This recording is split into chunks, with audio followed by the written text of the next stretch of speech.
સુરતના પુણા વિસ્તારમાંથી નકલી બ્યુટી પ્રોડક્ટ્સનું કારખાનું ઝડપાયું છે. આરોપીઓ ત્વચાને કોમળ અને કાળા ડાઘની હલકી ક્રીમ પર બ્રાન્ડેડ કંપનીનું સ્ટીકર લગાવી ઓનલાઈન અડધી કિંમતે વેચતા હોવાનું સામે આવ્યું. સુરત શહેરમાં ડુપ્લિકેટ વસ્તુઓ બનાવી અસલીના નામે પધરાવી દેવાનું વધુ એક નેટવર્ક સામે આવ્યું છે. પુણા વિસ્તારમાં આવેલ શાશ્વત પ્લાઝામાં પોલીસે દોરડા પાણીના ડુપ્લિકેટ ત્વચાને કોમળ અને કાળા ડાઘ ઘટાડવાની નકલી ક્રીમનો લાખોનો મુદ્દામાલ જપ્ત કર્યો છે.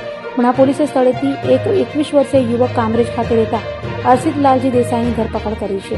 આરોપી આ હલકી ગુણવત્તાવાળી ક્રીમ પર બ્રાન્ડેડ સ્ટીકર લગાવી અડધી કિંમતમાં ઓનલાઈન વેચાણ કરતો હતો, જેની જાણ કંપનીના પ્રતિનિધિઓને થતાં જ તેમણે પોલીસનો સંપર્ક કર્યો હતો અને સંયુક્ત રીતે રેડ કરવામાં આવી હતી. ઓરિજિનલ ક્રીમની કિંમત 399 રૂપિયા છે, જ્યારે આરોપી ગ્રાહકોને લલચાવવા માત્ર 170 રૂપિયામાં નકલી ક્રીમ ઓનલાઈન વેચતો હતો.